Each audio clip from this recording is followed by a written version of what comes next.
at some point, IG will not allow you to keep sending messages. You get that, right? Yeah. There's no point in ever stopping doing what you're doing. I just want to destroy them because I'm not doing anything. What's up? Hey, how you doing? Good to see you how again. are I didn't know you were. You too. I didn't know you were coming today until he just told me. Great. Good to see Good you. to see you. Where are you based again? You told me last time. I forgot. So I'm from New York, but I moved to Tampa a few months Tampa. ago. Okay, so Tampa's a Well, St. Petersburg. I know last time I think you were doing 20, 25 a month or something. Yeah. And so maybe tell me where it's at now. And then the same thing as last time, just whatever problems you have, we'll go through those. Yeah. So, I mean, hit me. Yeah. Awesome. So yeah, I'm at now 40K months. Nice. Which I'm super Consistently? proud of. Yeah. That's amazing. I've hit 2 40K months. Wow. And you were doing what, about 25 before? Yes. Nice. So that's a pretty, I mean, that's like pretty big increase. Yeah.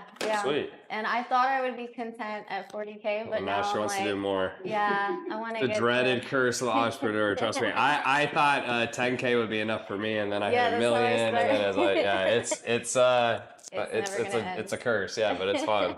Cool. I have a full-time setter. Right. I'm still taking sales calls. So my next hire, I would really love a sales rep. Okay. Why is that?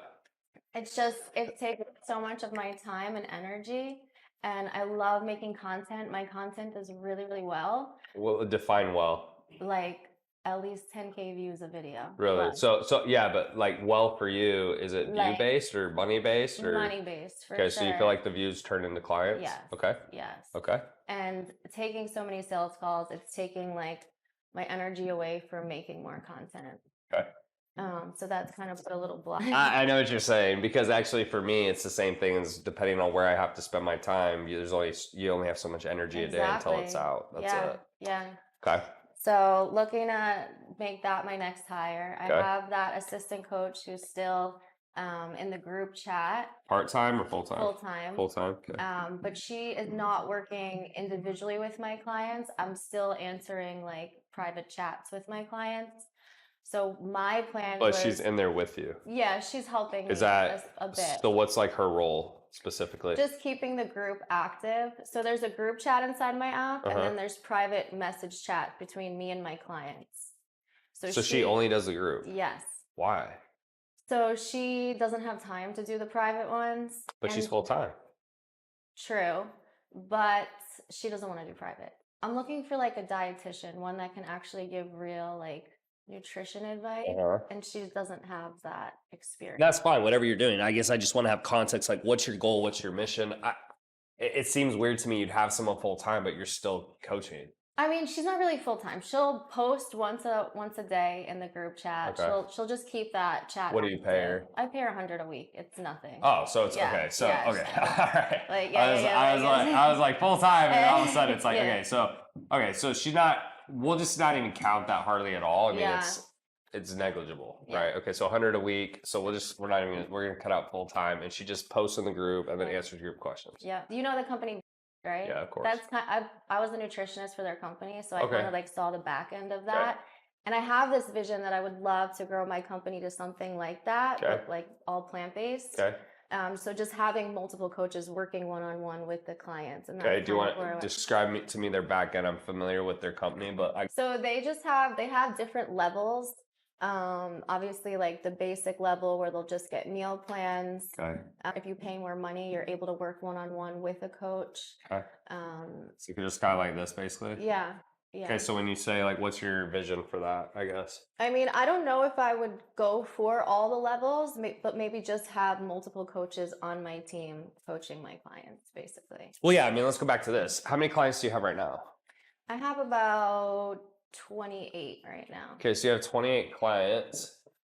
So I guess, if that's your goal, why can't you just get a coach to come in and coach all the clients? That's what I was thinking. So the next hire would be the sales rep, and then the hire after that, like you were talking to me last time, going on Indeed and find somebody. Yeah. I would find somebody like that. I guess, yeah, pause there. Why do you feel the sales role would be before the coach? Because I'm able to take care of the clients right now. They're not like really annoying me. It's really just a message here and there, just kind of So it doesn't take a lot of time? And you still have time for all your sales calls? Yeah. Give me like the whole thing and then we'll dive in. Yeah, so that's where that's at. Okay. I also have a low ticket offer that I've built out like a whole year of workouts.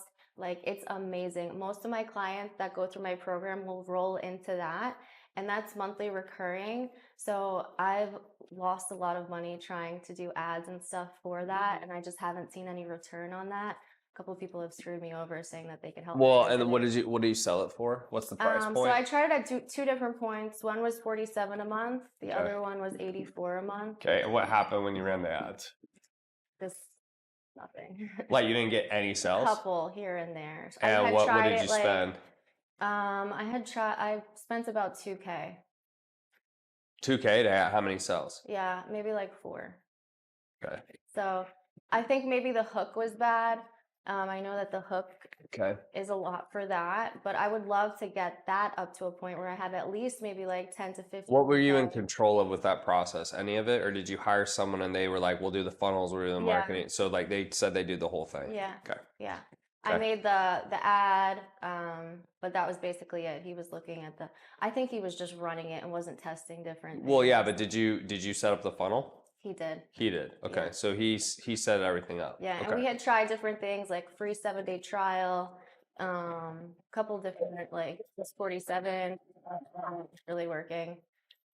So I would love to get that to a point also, and then maybe even bring in like a VA or another setter inside my app who could potentially upgrade those people to my high ticket program. Okay. You have anything else going on?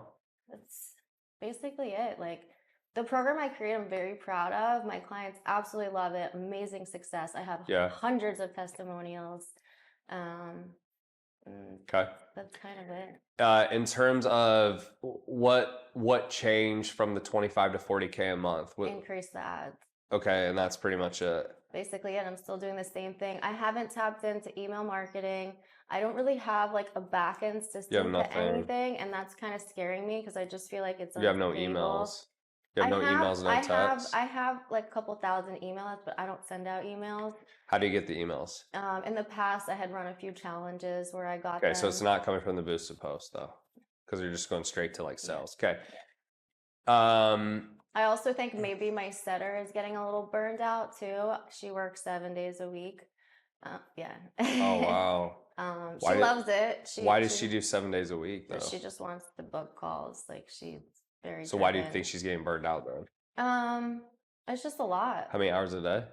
She's basically on day. I mean, on and off, but. Have you thought about getting like an alternate so it can spell her? Because usually what my team does is it's 6-hour shifts. Yeah. So they usually will do a 6-hour shift, they're done, and then the next person hops on. Yeah, I was thinking. Because that's a lot, especially every day.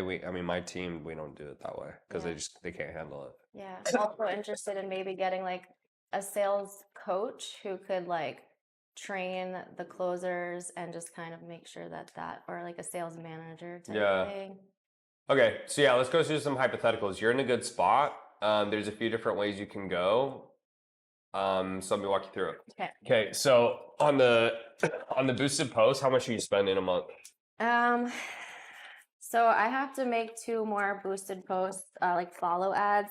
Right now, I would say it's about like the profile visits or whatever. Yeah, that's about 3,000.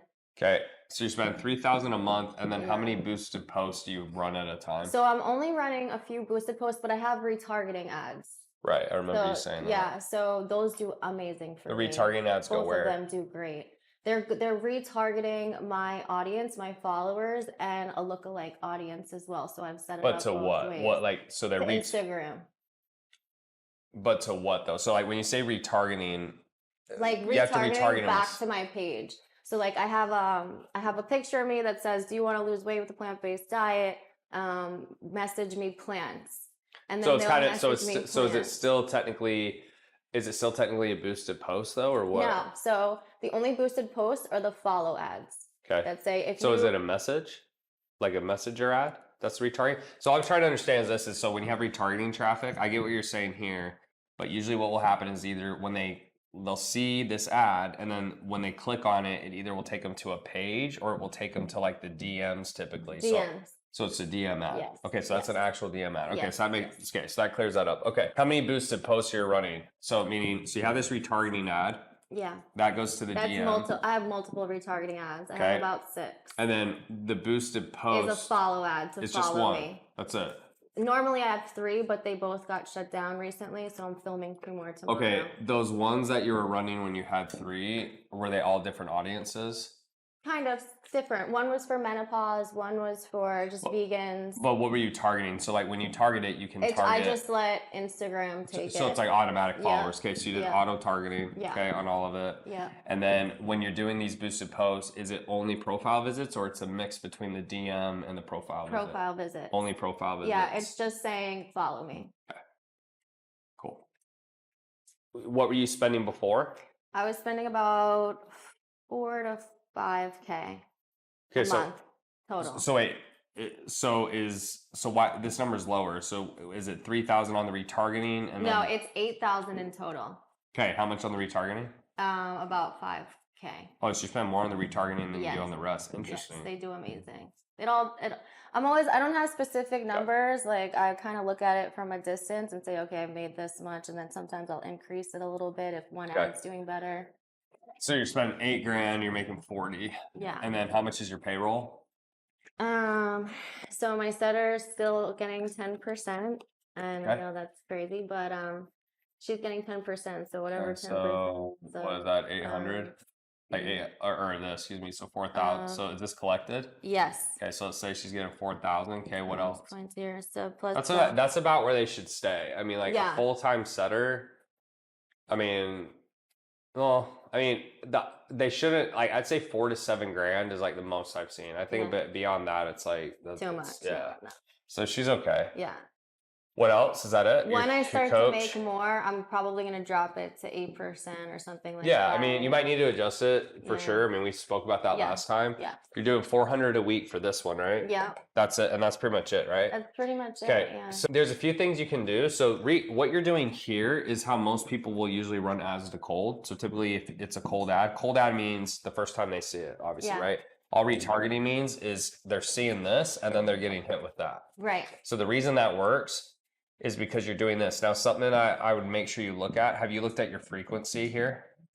What's your frequency? Do you know what that is? No. Frequency means how many times someone's seeing this ad. So typically when you're retargeting, you want a higher frequency. Okay. So if I'm doing a cold DM, I usually only want a 1 frequency because if someone sees my cold ad 3 times, doesn't click, I'm just wasting cash, right? The point of cold traffic is go as wide as possible. Retargeting is then taking the people who engage, work them back in.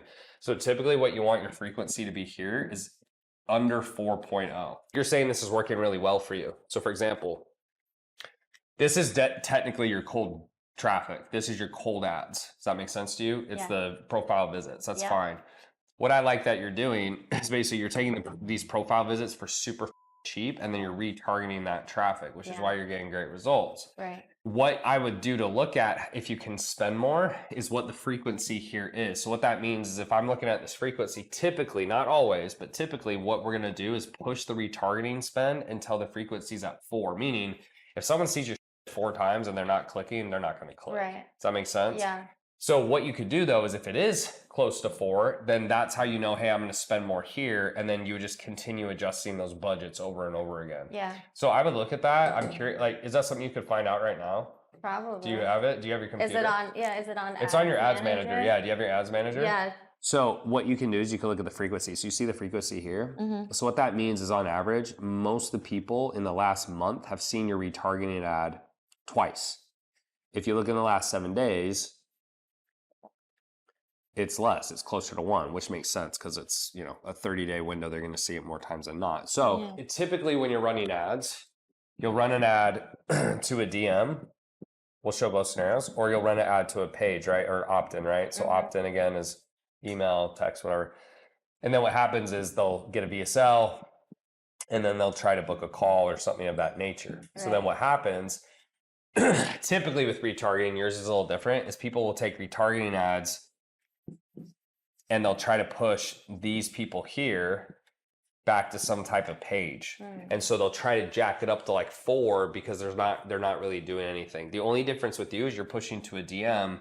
So if you don't want the same person clicking on the same ad over and over again. I see that sometimes. Okay, so you do see that sometimes. So what you can do to avoid that though is when you're retargeting, you can exclude. So that's actually something you can fix on your ads. If you're getting the same people who are clicking on this ad and they're coming in your DM and they're seeing the same ad, you need to add an exclusion. So what you could do is on your retargeting audience, you add an exclusion that anyone who's messaged you will get excluded. Oh, that's cool. Did you know that? Yeah. Okay, so what we'll do now, cut those people out. But from that specific ad or all my ads?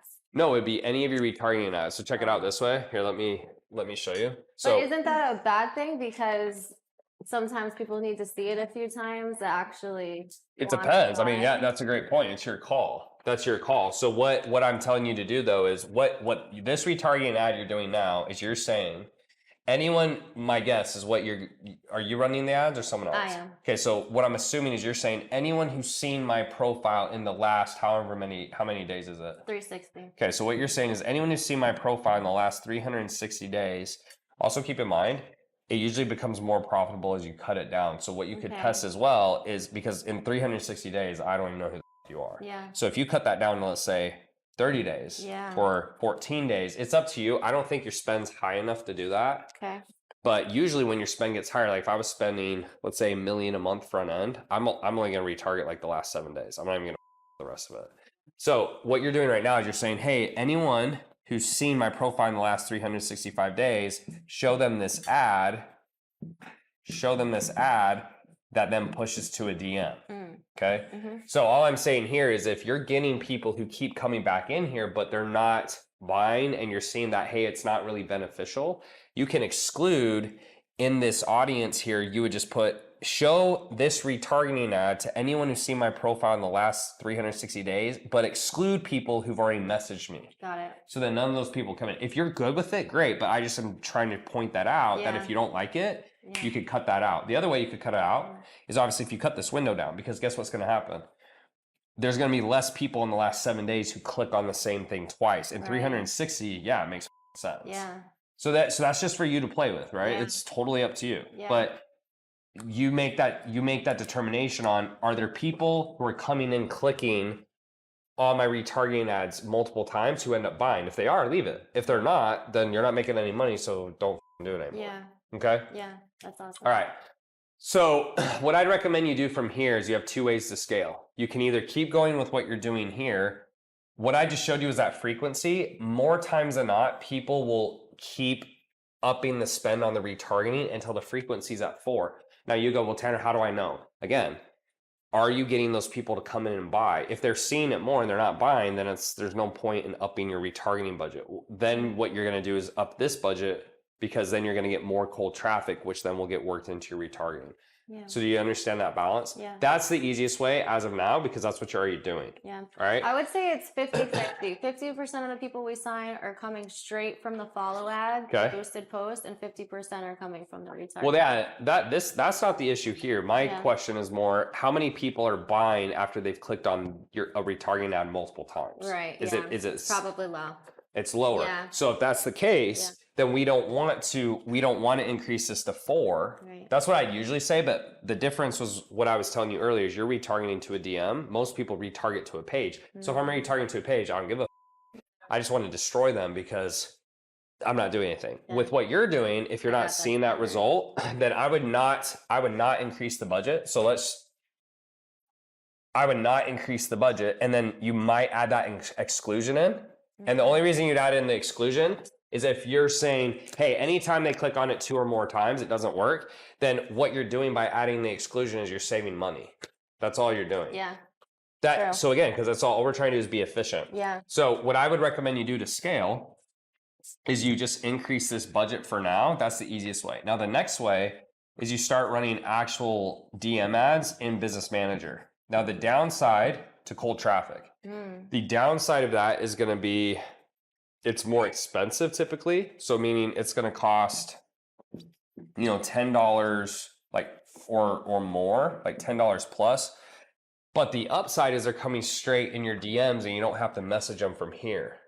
At some point, you're gonna get a probably spam block, is my guess. At some point, IG will not allow you to keep sending messages. You get that, right? Yeah. Well, I know that. It hasn't happened to me. The guy who's teaching me all of this, he's gotten to 300K a month, Brandon. But he's also selling a higher price program. Right. What's your price? $3,000. What's his? 10 grand. Okay, so you're probably, so let's just cut that in third. Less. So let's say I still think you won't get that high, but let's say you get the 90.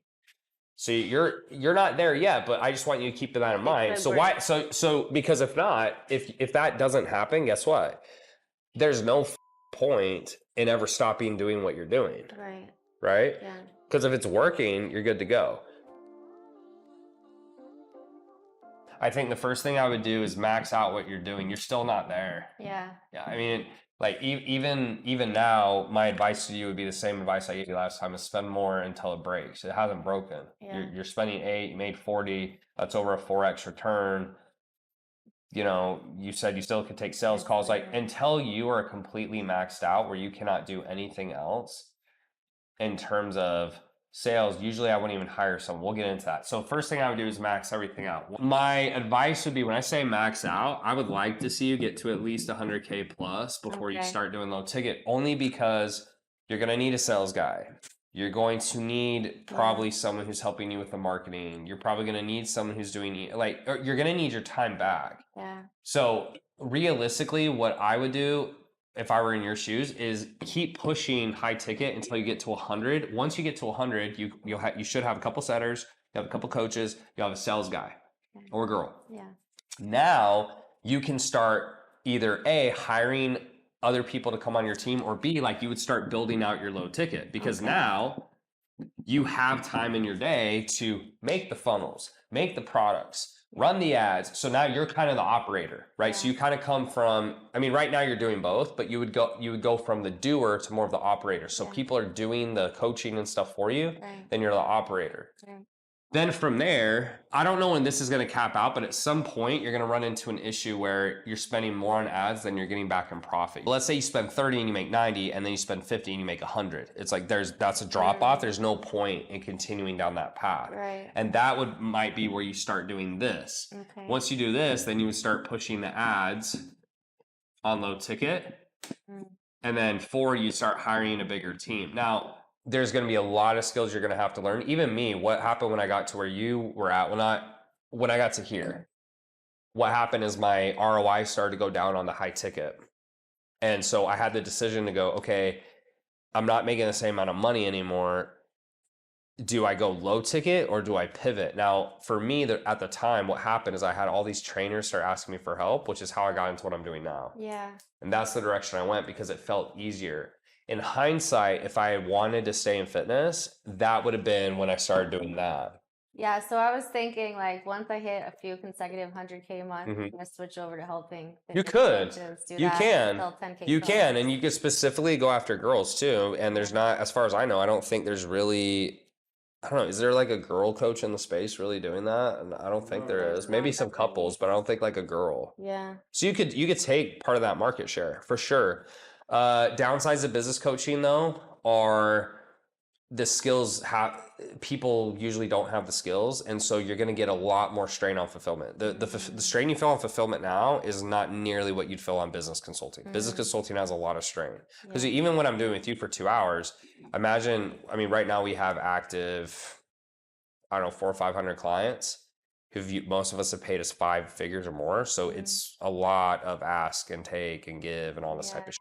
You're going to have to learn a lot of stuff. You would have to be on top of your numbers. You'd have to learn how to make, or hire someone, but more than likely you're going to have to learn how to make the funnel, how to set up the pixels, how to make the email marketing work, the text splash. You're going to have to be looking at all these KPIs and numbers, how many people open the text and read. I mean, it's a lot more technical. Yeah. And so you just kind of have to decide if that's going to be worth it to you. It will be harder than what you're doing now. Okay. For sure. Yeah. Now, so if you're like, hey, I remember last time, I know stuff changes obviously, but last time you came, you're like, hey, you know, I don't know, I'm kind of cool making I think you were like, I'm cool making 50 a month. If I make 50, I'll be good forever. Right. Yeah. So you're there and now you changed. Yeah. Which is normal. But that would be your path. but I don't see a point in doing this till you've maxed this out, because this is by definition harder. So when you switch to this, you're going to want as much profit margin as possible. Why? Well, you're going to go negative on ads on the front end, right? Yeah. You're going to have to hire probably technical people or a CMO. You're going to need a COO to like run your team. Because remember, as your team grows, here's the two issues you're going to have. You got kind of 4 pieces of a business. So here's you, the face. So you have the CEO. Then here you usually will have product. So product's your fulfillment. Then here you'll have marketing or like sales, right? And then here you're going to have operations, right? And so right now you're doing everything. This is you, by the way. You're this, you're this, you're this, and you're that.